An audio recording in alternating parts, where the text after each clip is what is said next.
Hey everybody, welcome to the Mana Leek. I'm John as always, and it's time for the Hour of Devastation set review. Amonkhet was here a short 10 weeks, but it felt like eternity.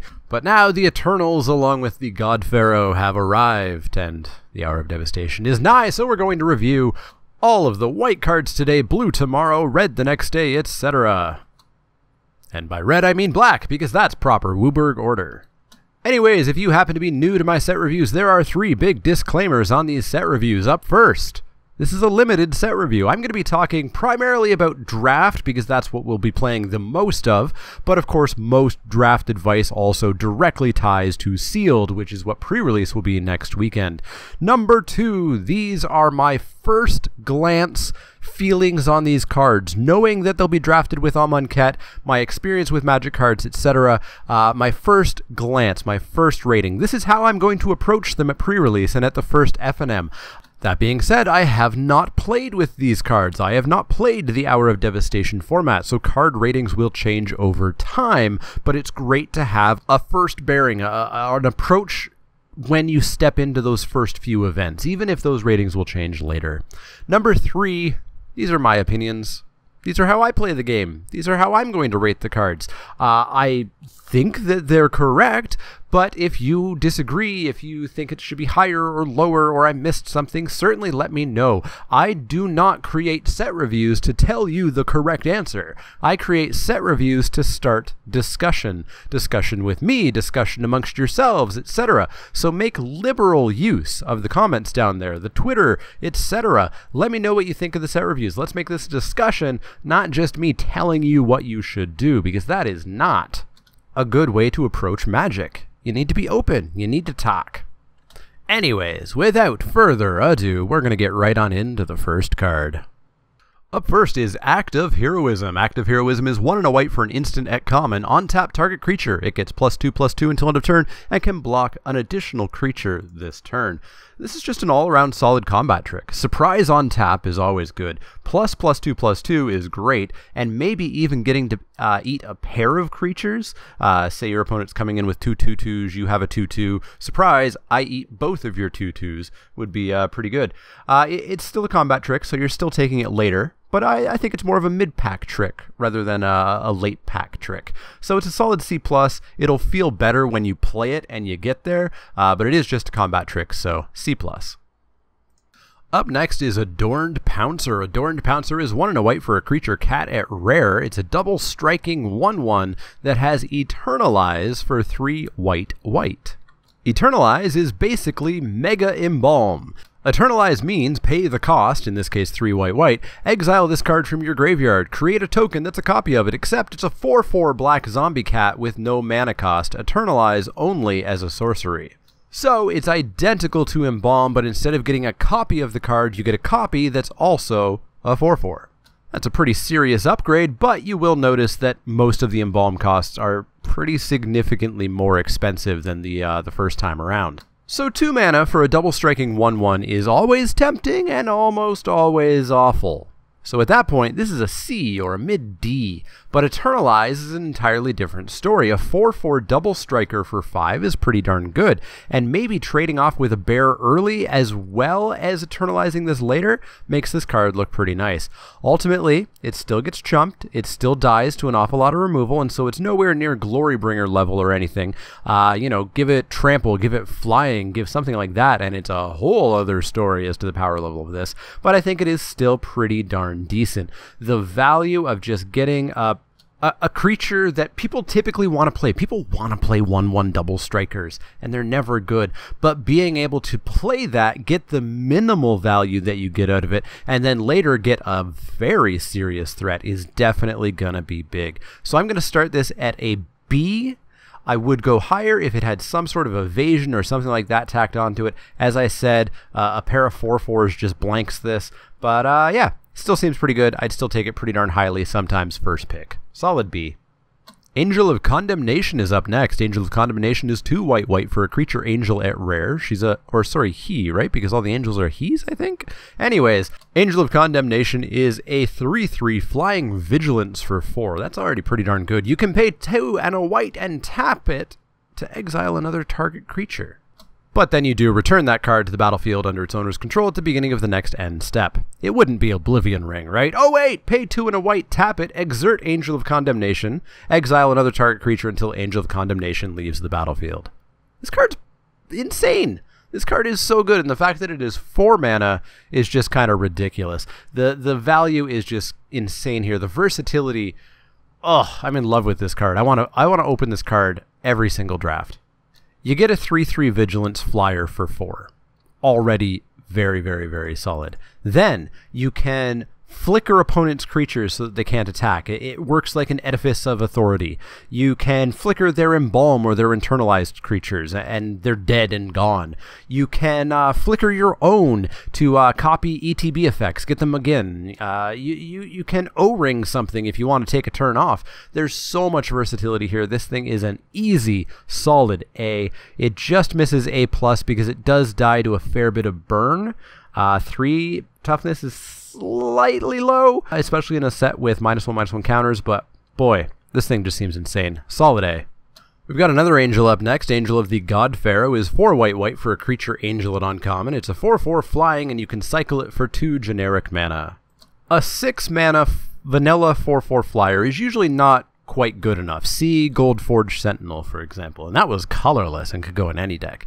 Being able to cycle it early is nice and definitely makes it more playable, but it's going to require the format to slow down for this to stay in the generally playable kind of category. If it stays fast, you're probably going to avoid this. Ultimately, I'm going to give it a C. I think the ceiling on this is a C+ at best, and even that's probably a bit high. So I'm just going to go with a straight C on this. If the format doesn't slow down, it'll drop even lower. Haven of Enduring Hope is up next. It's 4 and a white for a creature Bird Cleric at common. It's a 3/3. It flies, as most Havens do. And when Haven of Enduring Hope enters the battlefield, you gain 3 life. This is fine. It's relatively middling, but fine. You know, a 3/3 flyer for 5 is okay, but gaining the 3 life doesn't really push this up at all. It's not going to change the vast majority of games. As such, this just seems like a pure C filler. Don't feel bad playing it. Don't feel great playing it either. Middle of the road C. Crested Sunmare is up next. Crested Sunmare is 3 white for a creature horse at Mythic. Mythic horse, you say? Well, it's a 5/5. Also, it's a horse lord. Other horses you control have indestructible. It doesn't pump them, unfortunately. But at the beginning of each end step, if you gained life this turn, create a 5/5 white horse creature token. That obviously will have indestructible as long as Crested Sunmare sticks around. I don't know if people were clamoring for a horse lord, but here you go. Anyways, a 5/5 for 5 is totally fine, passes the vanilla test, and it pops out a 5/5 indestructible horse if you gain life is certainly not anything to sneeze at. However, I tend to be the bearer of bad news. You need a very reliable way of gaining life, like really, really reliable, probably more reliable than you can ever hope for in a game of Limited. As such, this is going to be a vanilla 5/5 a really large amount of the time. The upside's there for sure, but I think the average case is real average. So I'm going to start this at a B-. The power is there, don't get me wrong, but don't expect to just be popping out horses non-stop. On average, you have yourself a slightly harder to cast Colossipede. Up next is Dauntless Aven. Dauntless Aven is 2 and a white for a creature Bird Warrior at common. It's a 2/1 with flying, and whenever Dauntless Aven attacks, untap target creature you control. This is going to confuse new players. The creature you untap cannot be used to attack because you declare all attackers at once, and once you've confirmed everything that's attacking, then triggers happen, and no new attackers can be declared. So, it's a 2/1 flyer for 3, which is fine. That maybe gets your Mana Dork back online, or your Exerted creature, or something like that, or just gives Pseudo Vigilance to itself, or to any other creature that's attacking with it. This is all fine. These words, these things are all totally fine. It's kind of a C+. I'd probably always play it, but it's going to go mid-pack. I'm not going to be, going out of my way to play it. I'm not going to be excited by it, but I'll certainly play it more often than not. So, C+ for Dauntless Aven. Up next is Desert's Hold. Desert's Hold is 2 and a white for an enchantment, aura, and uncommon. Enchant creature. When Desert's Hold enters the battlefield, if you control a desert or there is a desert card in your graveyard, you gain 3 life. Enchanted creature can't attack or block, and its activated abilities can't be activated. Now, we briefly saw this idea on Shuffit Monitor, deserts sort of mattering, and they matter a little bit more in this set. We'll take a look at the deserts in a few days when we get around to doing the lands, but they're better. I still don't think you're going to go out of your way to be playing deserts, and I don't think you're going to really go out of your way to enable deserts matter cards like this. Luckily, this card's just amazing by itself, because it's literally just Arrest. Arrest was 2 and a white for the third paragraph on this card. If I happen to have played a desert or cycled a desert or milled away a desert in some way and get 3 life, cool, but I really couldn't care less if I ever get that. I'm still picking this card very, very, very highly, possibly even first pick in many packs, because it's just Arrest, and Arrest is amazing removal. Straight up A. Disposal Mummy is up next. Disposal Mummy is 2 and a white for a creature Zombie Jackal at common. It's a 2/3, and when Disposal Mummy enters the battlefield, exile target card from an opponent's graveyard. This feels relatively sideboardy for me. I don't really like 2/3s for 3, and exiling a single card isn't that great unless you're hitting an Embalm or an Eternalize or an Aftermath card, and you're probably just not going to hit that if you're playing this on curve, and if you're not playing it on curve, you're left with just a garbage 2/3. Nah. Now, I wouldn't feel bad playing a 2/3 for 3 if you just need a creature, so I think it's going to sit at a C- rather than a more sideboardy D grade, but I will cut it pretty liberally whenever I can, and I'll bring it back in when I see a juicy Eternalize or Embalm or etc. target. Jeru with Eyes Open is up next. Jeru with Eyes Open is 3 white for a legendary creature human warrior at rare. He's a 4/3 with Vigilance, and that's it. I mean, assuming you're watching the video, you probably see there's a whole bunch of other text there, so I guess I'll read it. When Jeru with Eyes Open enters the battlefield, you may search your library for a Planeswalker card, reveal it, put it into your hand, and shuffle your library. If a source would deal damage to a Planeswalker you control, prevent 1 of that damage. Now, of course, as we know, in Limited, the odds of you having this specific card also plus a Mythic Planeswalker, super duper duper duper mega low. So this card virtually in every draft you'll ever do, and yes, 1 or 2 of you out there will get lucky enough, but for the vast majority of you, this is a 5-mana 4/3 Vigilance. And that's just exceedingly mediocre. It doesn't pass the vanilla test, and the ability that we get to make up for it is just Vigilance, which isn't that great. You can attack with Jeru and have him back to block your opponent's 3-drops, in some case 2-drops, and trade with them. Sorry, Jeru, you're just not very good. You're a C-. You'll be played if I desperately need a creature. Well, Jeru had Resolve, and now he has Jeru's Renunciation. Jeru's Renunciation is 1 and a white for an instant at common. Tap up to 2 target creatures, period. You don't freeze them. Cycling for a single white mana. Without freezing, this is a serious downgrade from what we usually get in blue. Still, tapping 2 can easily end a game, so aggressive decks would probably be happy enough playing this. It's kind of like a mini Magmatic Chasm, and if you're desperate, cycling for a single mana brings this up a little bit as well. Still, I think it's a C at absolute best, and I'd avoid playing this if you're not very much on the aggro tempo plan. I will probably have somebody try to tell me that this goes into a controlling deck, because your opponent's going to attack and you go, haha, tap tap. But that's just a fog. That's literally just a fog if it doesn't keep them tapped next turn. If they have more than 2 creatures, you're still going to get hit. This is basically a narrow fog if you're using it in that way. So keep this away from controlling decks and late game decks. But if you're being aggressive, if you're being tempo-y, this is certainly something that can get you there. So I'm going to go with a C in those decks. Other decks, you need to cut this liberally. Dutiful Servants is up next, and is going to be art that is just massively easy to confuse with Those Who Serve. It's 3 and a white for a creature zombie that's a 2/5. 1 more mana than Those Who Serve, 1 more toughness, and that's just not really enough for it to really be an upgrade. Those Who Serve was playable It was probably around the C level. It was surprisingly okay. You don't often get 2/4s for 3. That being said, I think this is going to be similar. I think it is slightly less good than those who serve because 4 mana is more than 3, and a 2/5 is not that much better than a 2/4. But it's not worse enough to drop this down to a C- or anything. I think it's going to just share the C grade with its sister card, those who serve. The first of the defeat cycle is up next, Gideon's Defeat. Gideon's Defeat is a single white mana for an instant and uncommon. Exile target white creature that's attacking or blocking. If it was a Gideon Planeswalker, you gain 5 life. There's a defeat card for each of the Gatewatch, and each of them is a very specific color hoser for that Planeswalker's color, and as a result, these are not main deckable. It does raise a very interesting question of MTGO leagues. If a color is dominant, it absolutely does show up more often in your league matches, so a color hoser could arguably become a little bit more main deckable in MTGO leagues explicitly, but I think that's probably just getting way too cute. You should be taking this very late.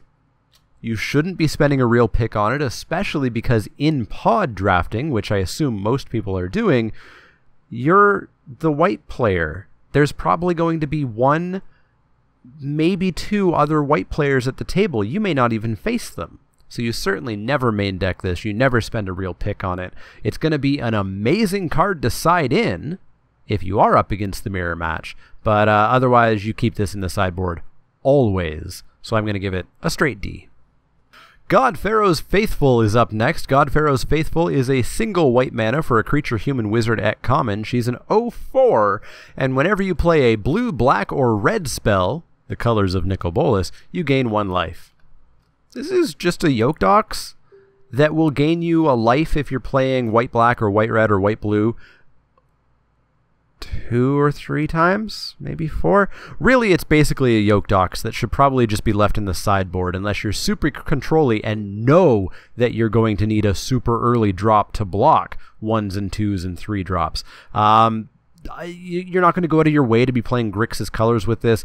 Don't expect this to gain you a bajillion life, just like Dragon's Claw and Angel's Feather and those various charms that used to be in core sets. They never gain you as much life as you think, and they don't change the game. Luckily, this one has a body attached to it, but it's just a Yolk-Dox. So I'm going to go with D+. I think you don't play this card unless you're controlly or you side it in. Hour of Revelation is up next. Hour of Revelation is 3 white, white, white for a sorcery at rare. Hour of Revelation costs 3 less to cast. If there are 10 or more non-land permanents on the battlefield, so it would cost white, white, white, destroy all non-land permanents. It's a wrath. It's a wrath for creatures and artifacts and planeswalkers and everything that is not a land on the battlefield. It's a wrath that costs 6, which is a little bit of a hard sell. You can't really sandbag and just take damage up to 6 mana. 3 of it is white as well, so you must have 3 planes sitting on the battlefield. With a more classic 4 mana wrath, you can take 2 turns of damage, 3 turns of damage, and then blank the board. Or with these sort of black or red kind of 2 or 3 damage or -2, -3 kind of spells, you can take a couple turns of damage. This is more than a couple turns of damage. You're going to have to be playing creatures as well, which you're just going to get destroyed or you're going to chump block with. Hitting artifacts and enchantments is nice, but it's probably not going to be that common of an occurrence. I'd probably pass this down the table a while. And if you can successfully build a controlling deck, this might fit. But white's also an odd color for that deck. Certainly you can build some white controlling decks, but they just don't tend to come together in Limited all that often. The cost reduction is also not something that I'd expect to happen in Limited that much, unless it's a board stall. It's not common for there to be 10 non-land permanents on the battlefield in a game of Limited. So ultimately, I just don't know. I'm not a big fan of 6 mana. I'm not a fan of Wraths in Limited, period.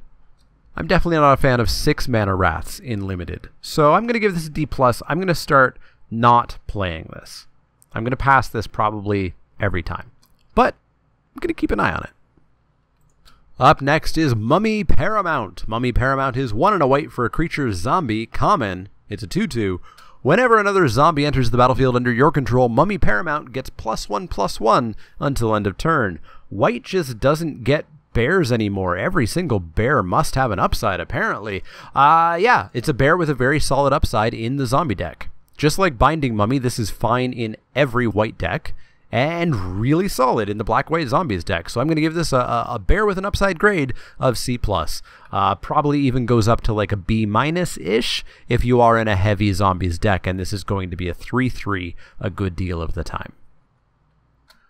Well, it's not just bears that white doesn't get vanilla versions of. We get our good old vanilla 3-1 for 2. Oketra's Avenger is up next. Oketra's Avenger is 1 and a white for a 3-1. Creature, human, warrior at common with stuff as opposed to nothing.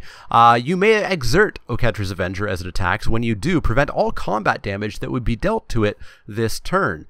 Yeah, I love 3-1s for 2. You guys have heard that a fair amount of the time before. It's a really nice aggressive creature. One that I can then continue to attack with even when my opponent has a board because I can exert it and it won't take combat damage. Sign me up. Easy C+ in my mind. My bias is showing through. It's probably a little bit more of a C, but this is going to just be one of the better aggressive white creatures, white commons that you can get your hands on in white. Solid C+ for me. Oketra's Last Mercy is up next, another 5-card cycle. Oketra's Last Mercy is 1 white for a sorcery at rare. Your life total becomes equal to your starting life total. Lands you control don't untap during your next untap step. Each god has a final moment, or almost final moment in the case of Hazoret, card where something big happens for a really small amount of mana, except your lands don't untap. Now Oketra's is the great hypothetical. How much mana and how much life do you have to gain for a pure life gain card to be playable? If a spell costs 3 mana and gained me 20 life, would I play it? The answer is probably no. Keep in mind, this doesn't cost you 3 mana, it costs you 6 at a minimum. You're tapping 3, and then those 3 will be used up next turn as well. It costs you a little bit more if you choose to not use any more lands that turn. It costs any other cards that you cast that turn to be doubled because those lands won't on tap, etc. This will at best function like a fog, except a fog that you can't even play at instant speed on your opponent's turn. I'm at an F on this. Probably even an F- as most fogs deserve. You're going to see people look at this and say, holy moly, it gains me 20 life for 3 mana. It's amazing. No, it's just bad. F. F, F, F, F, F. Overwhelming Splendor is our next white mythic. It's 6 white for an enchantment or a curse at mythic. Enchant player. Creatures enchanted player controls lose all abilities and have base power and toughness 1/1. Enchanted player can't activate abilities that aren't mana abilities or loyalty abilities, which of course would be planeswalker abilities.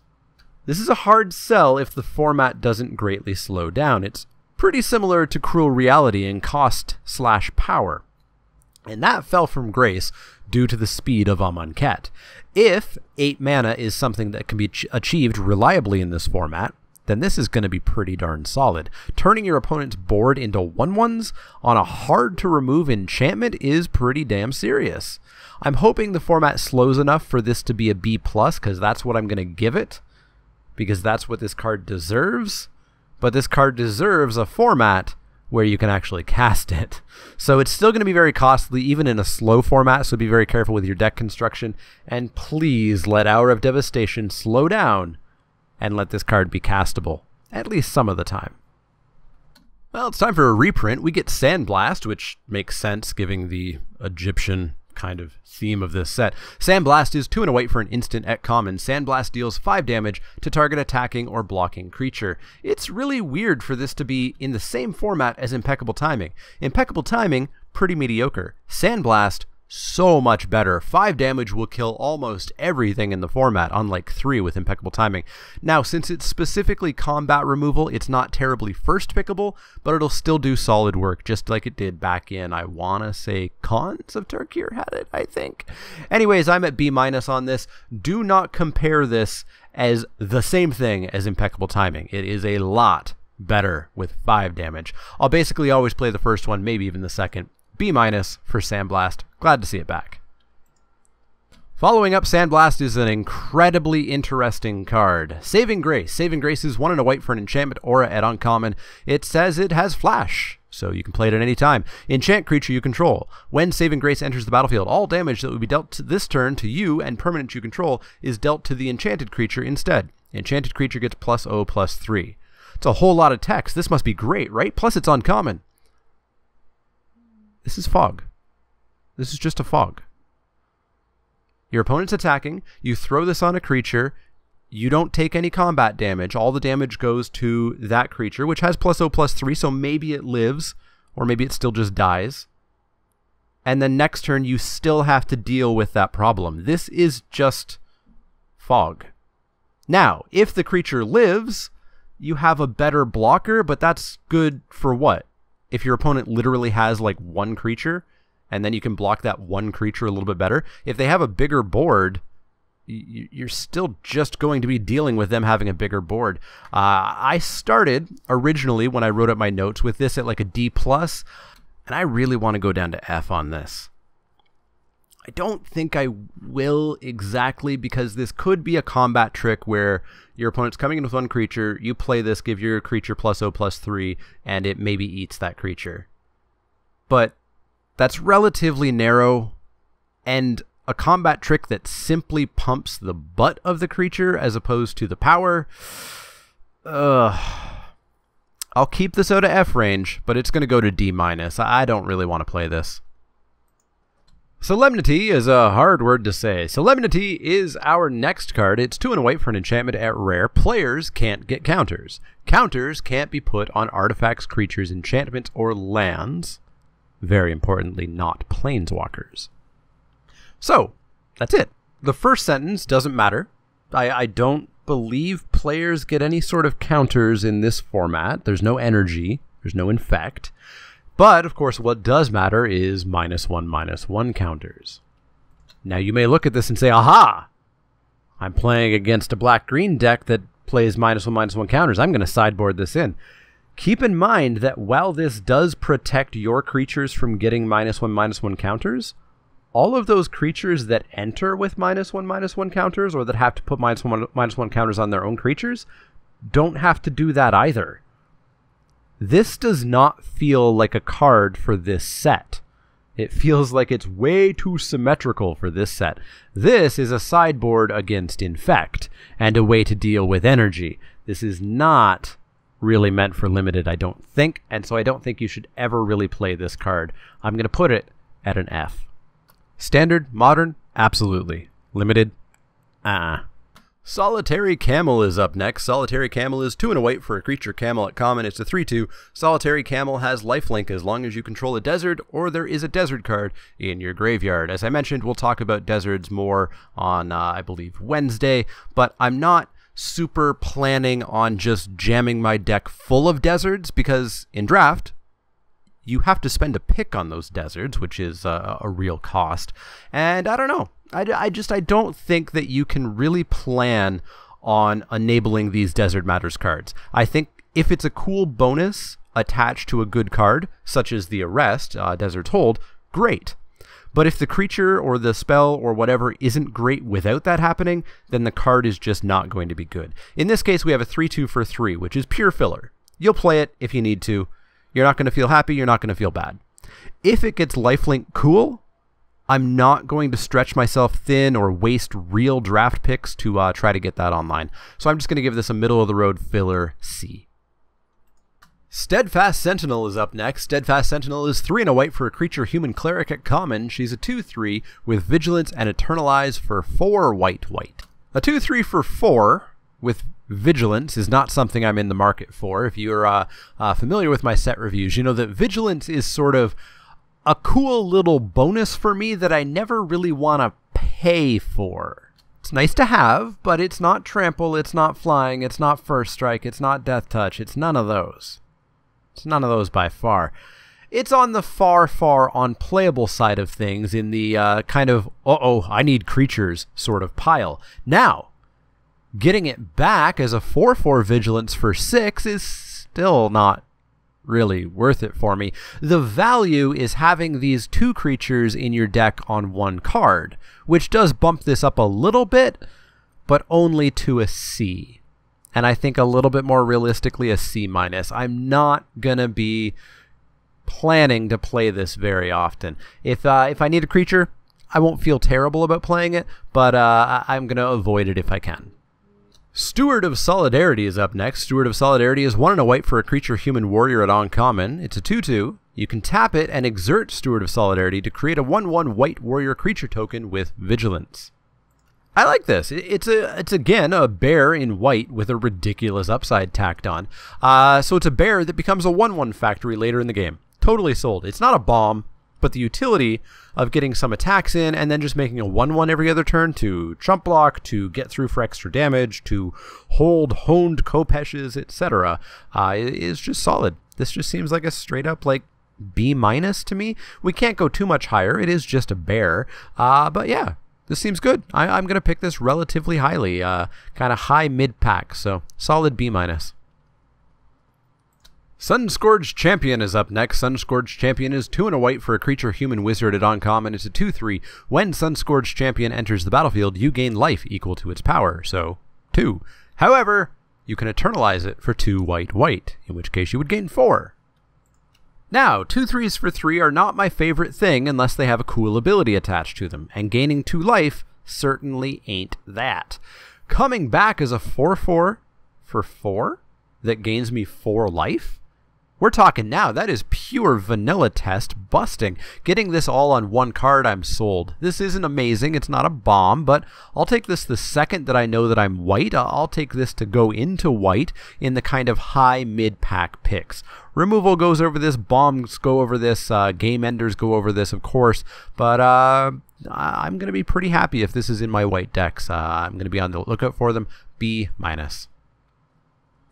Unconventional Tactics is up next, or as I think it should be called, Mightier Leap. Unconventional Tactics is 2 and a white for sorcery at uncommon. Target creature gets +3/+3 and gains flying until end of turn. You see, Mightier Leap. Whenever a zombie enters the battlefield under your control, you may pay white. If you do, return Unconventional Tactics from your graveyard to your hand. It's a combat trick that you can maybe get back if you're playing a whole bunch of zombies that your opponent then knows about. But since it gives flying, it's not as bad that your opponent knows about it. They may just know they're dead. But it still just feels like a fine combat trick to me that you'll take pretty late mid-pack, and you'll play it if you have a spot. I don't think it's that much better than Mighty Leap in a deck that's not heavy on zombies. And if you are heavy on zombies, then you still have to play those zombies off curve because you need to have the extra white mana left behind. So I think I'm just going to keep this at a C. I don't think I'm going to go out of my way to play this. I don't think it's as good as Active Heroism, for example. Middle of the road C. Cut it if you need to. Play it if you want to. C. Our final card for white, only 28 cards in the color, is Vizier of the True. Vizier of the True is 3 and a white for a creature human cleric at uncommon. It's a 3/2, and you may exert Vizier of Truth as it attacks. Whenever you exert a creature, tap target creature an opponent controls. This could be a real beating. Even just a couple of other exerters attacking with this may just turn your opponent's defenses off.